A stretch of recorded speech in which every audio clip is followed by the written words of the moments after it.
Densky was a 7 or 9-year-old, I think he was a 9-year-old boy that I met when I did some volunteer work about a month ago at the Frederick Douglass Center, Community Center in Harlem.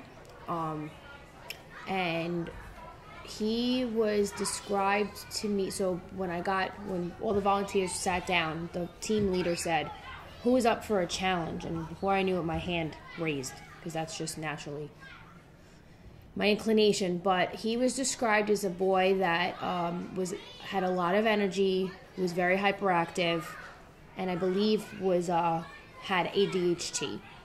So I think I can handle it. Cool.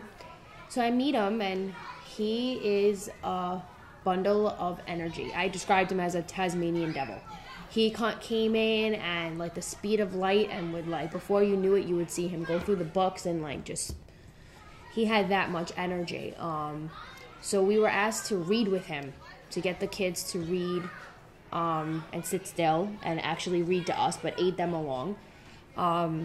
So I asked him, try to connect with him. He gave me a hug, and we're talking and chilling and whatever, and I asked him to go pick out a book, so he picks out a Dr. Seuss book, which the scansion, so the pictures and the words were not in a place where he could read it easily from left to right. They were up and down. He picked that, and then he picked a book called Good Night, New York, or something like that. Goodbye, something New York. And so we sat there with the Dr. Seuss book, and he's reading, and his attention span's really slow, and we can't get past the first 3 or 4 pages. So, I try to help him out and try to be engaging. I'm like, look at this person's face. And he's like, well, why is that person angry? Why is that person this? And I could see he's very bright and can recognize facial expressions, and really was just trying with this boy. And, well, what do you think they want, Densky? And I was like, this book is way too hard. But so he gave up. And he basically said, I can't read, and I completely did not believe him. But I wanted to sustain his energy, and didn't want to, I wanted to kind of earn his trust.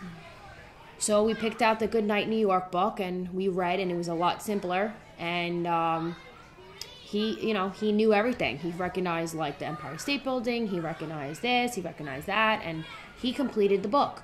And at first he was like, I can't read. And I'm like, you read the whole book to me. So, don't give up so easily. And then we had another project where he had to do a creative writing. That one, was mildly successful.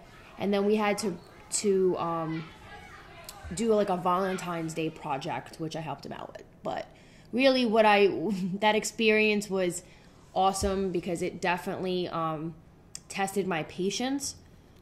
However, I can see just how impressionable kids are, and I really saw myself in him. And as I finished, I called my dad and told him what I did, and I said, I said, how much energy did I have when I was a kid? And he was like, a lot. I'm like, could it have been borderline, ADHD type? And he's like, yeah. And he goes, why? I said, because I met my match tonight.